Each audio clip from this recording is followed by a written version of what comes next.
தொடர்ந்து விஜய் ஒரு மாநாடு நடத்துறாரு. அவரால் எந்த விதமும் சாதிக்க முடியாது, 2026 எந்த மாற்றமும் கொண்டு வர முடியாது அப்படின்னு ஒரு பக்கம் இருந்தாலும், ஆனால் அவருடைய ஒவ்வொரு வார்த்தைக்கும் அரசியல் கட்சி தலைவர்கள் ரியாக்ஷன் கொடுத்துக்கிட்டே இருக்காங்களா? அதை எளிதில் கடந்து போகாம காரணம் என்ன? விஜயை கண்டு அஞ்சுகிறார்களா? விஜய்க்கு வரக்கூடிய கூட்டம், அவருடைய ரசிகர் மன்ற கூட்டம் வருகிறது. அது அரசியல் கட்சிகள் அதை உற்று பார்க்கத்தான் செய்யும். அதில் ஆச்சரியப்படுவதற்கு ஒன்றுமில்லை. ஏன்னால் இப்போ சமீப காலங்களில் நடக்கிற கூட்டங்களுக்கு, அரசியல் கட்சிகள் நடத்துகிற கூட்டத்துக்கு கூட பழைய தலைவர்கள், பழைய கட்சிகள், பல ஆண்டுகள் ஆண்ட கட்சிகளுக்கு கூட கூட்டம் வருவதில்லை. அந்த அடிப்படையில் அவருக்கு கூட்டம் வருகிறது. ஆனால் அது அரசியல்வாதிகளுக்கு, அரசியல் கட்சிகளுக்கு, ஏற்கனவே இருந்த பார்ட்டிகளுக்கு அது ஒரு கலக்கத்தை ஏற்படுத்துவது இயல்பு தான். அதனால தான் சொல்கிறாங்க. ஆனால் விஜயை பொறுத்தவரையில் நம்மளுடைய சகோதரர் முடிமன் ராமசாமி அவர் வேலுநாச்சியார் அவர்களை போட்டதை அவர் வேற ஒரு ஆங்கிளில் பார்க்குறாரு. அப்புறம் அந்த ஆங்கிளில் பார்க்க வேண்டியது, அந்த ஆங்கிள் அன்னைக்கு ஜனநாயகம்லாம் கிடையாது. அது அன்னைக்கு இருக்கிற அந்த காலகட்டம் 1775 ஜனநாயகமாக என்னங்கிறதுலாம் ஒன்றும், அன்னைக்கு மன்னராட்சி, முடியாட்சி தான் உலகத்தில் பெரும்பாலான இடத்துல இருந்தது. ஆகையினால அதை கொண்டு நம்ம இதில் மேட்ச் பண்ண முடியாது. அன்னைக்கு இருந்து அவங்க வீரமங்கையாக ஒரு கணவனை இழந்து, அந்த ஆட்சியை இழந்து, அது திரும்ப அது எப்படியாவது அந்த ஆட்சியை மீட்டெடுக்கணுமேங்கிற நோக்கத்தில் கோபால் நாயக்கருடைய உதவியோட, திப்பு சுல்தான் உடைய உதவியோட அவங்க திரும்ப பண்ணி பெரிய சாதனை. இன்னும் எத்தனை ஆயிரம் வருஷம் ஆனாலும் அப்படி ஒரு வீரமங்கை பிறக்கிறது கஷ்டம். அந்த அளவில் அவர் அதை பயன்படுத்தலாம்னு நினைக்கிறார் விஜய். அதுக்கு அதை அப்படி தான் பார்க்கணும், அதை அந்த ஆங்கிளில் தான் அதை பார்க்க முடியும். ஆனால் அவர் செய்த தவறு என்னவென்றால், மதுரையில் மாநாடை நடத்திவிட்டு பசும்பொன் முத்துராமலிங்க தேவரை அவர் போடவில்லை. அது மிகப்பெரிய குறை, அந்த கூட்டத்துக்கு மிகப்பெரிய குறை. அங்கே தேவர் தான் இப்போ இன்றைக்கி கரண்டில் பெரிய சூப்பர் ஸ்டாருங்கிறது பசும்பொன் முத்துராமலிங்க தேவர். அவர் ஏன்னு தெரியல, அவருக்கு யாரும் சொல்லலையா என்னன்னு தெரியல. அது ஒன்று விட்டுருவோம். இப்போ விஜயோடைய அரசியல் பாணி, அவர் நண்பர் முடிமன் ராமசாமி சொன்னது போல, அவர் அரசியலுக்கு பகத்சிங், ராஜகுரு, சுகுதேவ், நம்ம இவர் மணியாட்சி,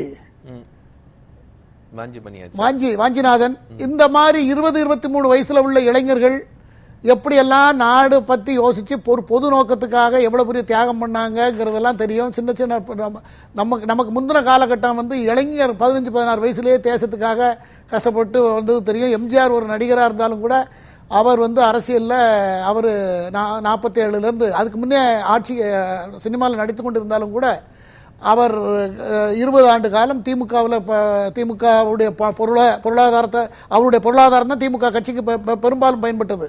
அவருடைய நடிப்பு, அவருடைய முகத்தை காட்டினா, ராமச்சந்திரா நீ முகத்தை காட்டினா போதும் அப்படின்னு அண்ணா சொல்லியிருக்கிறார். என்னுடைய இதயக்கனி என்றெல்லாம் சொல்லியிருக்கிறார். அப்பேற்பட்ட கடின உழைப்பு சினிமாவிலேயே அதை தைரியமாக புகுத்தி, சினிமாவில் அரசியலை சேர்த்தா ஓடாதுன்னு எதிர்ப்பு இருந்த காலத்தெல்லாம் மீறி கருப்பு சிவப்பு கொடியெல்லாம் போட்டு அவர் புரட்சிகரமாக நடந்து, அவருடைய சினிமாவிலையும் கூட அந்த மாதிரி ஒரு ரோல் எடுத்து தவற பொது வழியில் காமிக்கக்கூடாது, புகைப்பிடிப்பது, மது அருந்துவது, இதெல்லாம் காமிக்கக்கூடாது என்கிற அளவில் ஒரு பெரிய லட்சியத்தோட சினிமா ஒரு பொழுதுபோக்கு சாதனமாக இருந்தாலும் கூட அதில் நம்ம கலை அம்சத்தோட அதில் ஒரு நல்ல கருத்துக்களை சொல்லி மக்களுக்கு ஒரு மாற்றத்தை கொண்டு வரணுங்கிறத கொள்கை ரீதியாக ஏற்றுக்கொண்டு நடித்தவர், அதுபோல் ஆட்சியும் செய்தவர் எம்ஜிஆர். அவரை இவரு எடுத்து பயன்படுத்துகிறார். பயன்படுத்தக்கூடாதா? நான் பயன்படுத்தக்கூடாது நான் சொல்லவில்லை. அது எல்லாத்துக்கும் உரிமை இருக்குது. பயன்படுத்தக்கூடாது நான் என்ன சொல்லுகிறேன் என்று சொன்னால், இன்னைக்கு எம்ஜிஆர் பேர்ல இருக்கிற கல்லூரி, MGR Janaki Ammal arts college, arts and science college, அந்த அந்த பள்ளிகளெல்லாம் எம்ஜிஆர் உருவாக்குனது அவர் சொந்த உழைப்பில். 77லேருந்து 87 வரைக்கும் காணி நிலம் அவர் வாங்கினதில்லை. இவ்வளவு இன்ஸ்டிடியூஷன் எல்லாம் பொது நலத்துக்காக ஏற்படுத்தி கொடுத்துருக்கிறார். அப்படி எதையாவது அந்த மாதிரி எதையாவது நீங்க செய்திருக்கீங்களா என்று நீங்கள் உங்களுக்குள்ளே யோசிக்க வேண்டும். அவருடைய காலத்திற்கு பிறகானது. யாரு காலத்துக்கு பிறகானது? எம்ஜிஆர் காலத்துக்கு பிறகானதா? எம்ஜிஆர் இருக்கும்போது இதெல்லாம் அவர் இருக்கும்போது, முதலமைச்சரா வர்றதுக்கு முன்னாடி, அதுக்கு முன்னே ஸ்கூல் விரும்பாக்கம் ஸ்கூல் எல்லாம் அதுக்கு முன்னே ஆரம்பிச்சாச்சு. ஆரம்பித்தாகிவிட்டு அவர் ஆரம்பத்தில் அவர் அதிகமாக படிக்கல இல்லை என்றாலும் படித்தவர்களை மதிப்பதும் படிப்பினுடைய அவசியத்தை புரிந்து கொண்டு அவர் செயல்பட்டவர். இவ்வளவு செய்த எம்ஜிஆர் அவர்களை அவர் கொண்டாடு தானே சார் செய்யறாரு. அங்கதான் எந்த நான் என்ன சொல்ல வரேன்னா, எம்ஜிஆரை போலவே விஜய் இருக்கணும்னு ஏதாவது கட்டாயம் இருக்கிறதா? எம்ஜிஆர் சிறப்பாக செய்தார், அத போல அவருடைய ஃபாலோவரா நான் இருக்கிறேன். நான் எம்ஜிஆரை எடுத்தேன், என்ன முடிக்கிற வரைக்கும் கொஞ்சம் ஒரு 10 செகண்ட் நான் அப்படி குறை சொல்லல. அவர் எடுக்கக்கூடாதுன்னு சொல்லவும் கூடாது. அவர் ஒரு தலைவர். எம்ஜிஆர் எல்லாரும் ஈர்க்கப்பட்ட தலைவர், அபரிமிதமான அன்பு வைத்திருக்கக்கூடிய தலைவர். அவரை போல நீங்கள் ஒரு பிரபலமாக ஆக வேண்டும் என்றால் தொண்டு அடிப்படையில் இருக்கணும். முதல்ல தொண்டு இருக்கணும். இந்த மாதிரி நல்லதை செய்யறது, ஒரு மெடிக்கல் ஃபவுண்டேஷன் ஆரம்பிக்கிறது, உங்கள்கிட்ட நிறைய பணம் இருக்க, ஏதோ ஒண்ணு செய்துகிட்டு இருக்கலாங்கிற ஒரு எண்ணத்தை தாண்டி விஜயுடைய மக்கள் இயக்கம் என்னெல்லாம் பணிகள் செஞ்சுட்டு இருந்தாங்க அப்படின்னு தெரியுமா சார்? தெரியும். எல்லாமே அரசியலுக்குள்ள என்னெல்லாம் செஞ்சாங்கன்னு ஒன்னு ரெண்டு குமார் சார், ஒன்னு ரெண்டு விஷயம். எம்ஜிஆர் விஜயுடைய மக்கள் இயக்கம் என்ன அவருடைய பிறந்த நாள் அன்று அந்தந்த பகுதியில் இருக்கிறவங்க அவங்களுக்கு சில சௌகரியங்களை செய்திருக்கிறாங்க. அந்த ஒண்ணுதான் எனக்கு தெரிஞ்ச வரையில ரொம்ப பிரபலமா செய்திகள்ல வரல. சொல்லுங்க, நான் ஏத்துக்கிறேன். இல்ல 2009 ஆரம்பித்த விஜய் மக்கள் இயக்கம் அந்த ஒண்ணுதான் செஞ்சாங்க. என் சித்தறிவுக்கு எனக்கு எட்டின வரைக்கும், நான் பேப்பர்ல நியூஸ்ல பார்த்தது வரைக்கும், ஒருவேளை வெளியே தெரியாம செய்தாரா என்னன்னு எனக்கு தெரியாது. கன்ஸ்ட்ரக்டிவா நிறைய காரியங்களை அவர் செய்ய முடியணும். அவர் அப்படி செய்யல. நான் இது 1 2 3 பாயிண்ட் மட்டும் சொல்றேன். அவர் வந்துட்டாருன்னா நேரா அன்னைக்கு கூட அவர் மேடையில, நீங்க இதுக்கு முன்ன கள்ளக்குறிச்சியில் நடத்தின மாநாடாக இருக்கட்டும், அல்லது இப்போது மதுரையில் நடத்தின மாநாடாக இருக்கட்டும், அவர் என்ன பண்ணிருக்கணும்? மற்றவங்களை பேச வச்சிருக்கணும். மாநாடுன்னு அந்த மாதிரி அதெல்லாம் ஒரு முதல்ல நீங்க நினைக்கிறீங்க. முதல்ல ஒண்ணு தெரிஞ்சுங்க சார்.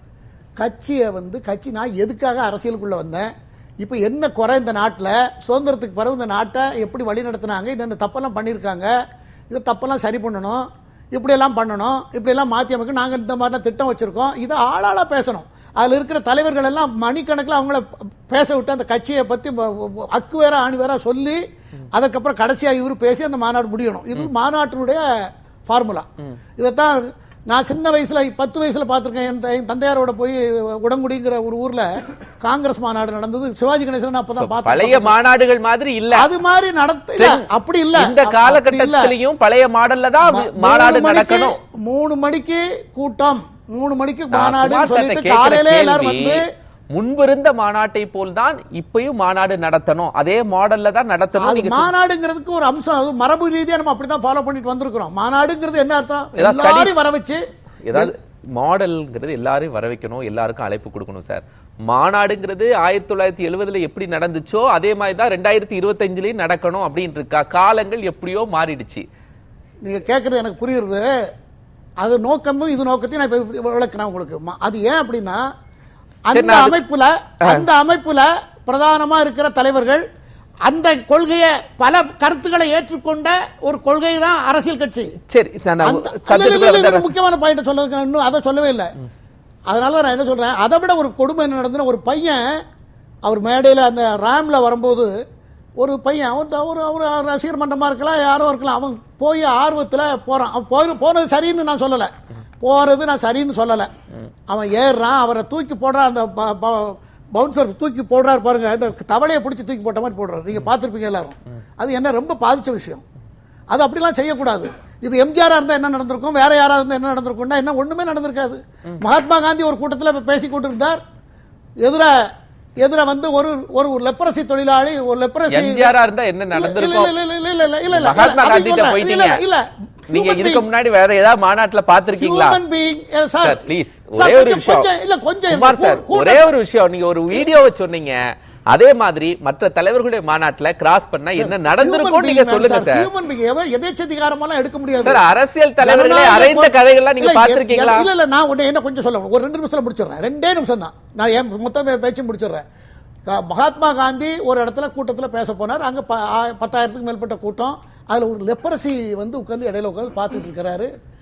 அதை பார்த்துட்டு சுத்தி இருக்கிறவங்க எல்லாம் தெரிஞ்ச உடனே அவரை வெளியே போய் சொல்லி துரத்துறாங்க. அங்க ஒரு கூட்டம், ஒரு பதட்டம் வருது. பொலிட்டிக்கலையும் மகாத்மாவையும் நீங்க இணைக்கிறீங்க இல்ல சார். சார், இல்ல சார். நான் இப்போ அரசியல் தலைவர்களை பத்தி பேசுறேன். தலைவராக வரக்கூடிய ஒவ்வொருவருக்கும் இந்த குணம் இருக்கணுங்கிறதுக்காக இதை விளக்குறேன். ஒரு நிமிஷம் கேளுங்க. ஏன்னா இது ஒரு முக்கியமான பாயிண்ட். ஒரு முக்கியமான முடிச்சிடுறேன். மகாத்மா காந்தியை பற்றி பேசணும்னா நம்ம ஒரு தனி விவாதம். நான் முடிச்சிடுறேன். இல்ல, நான் அதுக்காக கம்பேர்லாம் பண்ணல. ஒரு தலைவராக பொது சேவைக்கு வரக்கூடிய ஒரு தலைவனுக்கு இருக்கிற இலக்கணம், அடிப்படை பொது சேவையில் இருக்கிற தலைவர்களை பத்தி பேச சொல்றேன் சார். நான் இல்ல இத கொஞ்சம் அலோவ் பண்ணுங்க. இத தயவு செய்து கொஞ்சம் அலோவ் பண்ணுங்க. நீங்க 1947 முன்னாடி பேச சொல்றீங்க. இல்ல என்னைக்கா இருந்தாலும் இதே மனுஷன் தான், இதே உணர்வு தான். அட்லீஸ்ட் சார் இல்ல, தலைவர்கள் நான் முடிச்சிடுறேன். நான் ஆரம்பிச்சதை முடிச்சு இடையில நிறுத்த கூடாது. அதனால நான் சொல்றேன். அப்ப என்ன ஆச்சு, ஒரு பதட்டம் வருது. ஒரு மேடையில இருந்து பாக்குறாரு. பார்த்த உடனே அது என்னன்னு கேட்கிறாரு. அவர் காதல தெரிஞ்சு அவரை கூட்டிட்டு வாங்கன்னு சொல்லி பேசுறதை நிறுத்தி அவரை கூட்டிட்டு கொண்டு வந்து மேடையில பக்கத்திலே அமர வைத்து அவர் காலில் இருக்கிற அந்த சீயெல்லாம் தொடச்சி, ரத்தத்தெல்லாம் தொடச்சி, மருந்து போட்டு கூட ஆசிரமத்துக்கு கூட்டிட்டு போய் அவர் ஒரு 3-4 மாதம் அவர் கூட வைத்திருந்து அவருக்கு சிகிச்சையெல்லாம் செய்து அனுப்பினவர் காந்தி. அவரை இன்னைக்கு நம்ம தேசப்பிதான்னு சொல்றோம். ஏன் இப்படி சொல்றோம்னா, பொது விஷயத்துக்கு வந்த பிறகு இப்படி கோழியை பிடிச்சி தூக்கி போட்ட மாதிரி போட்டு அவரை பார்க்கறதுக்கு வந்திருக்கான் ஒரு இளைஞன். அவரை தூக்கி போடுறது யாராவது ஒத்துக்குவாங்களா? அதுக்காக தான் நிறைய எதிர்ப்பு வந்தது. இந்த குணமே இருக்கக்கூடாது.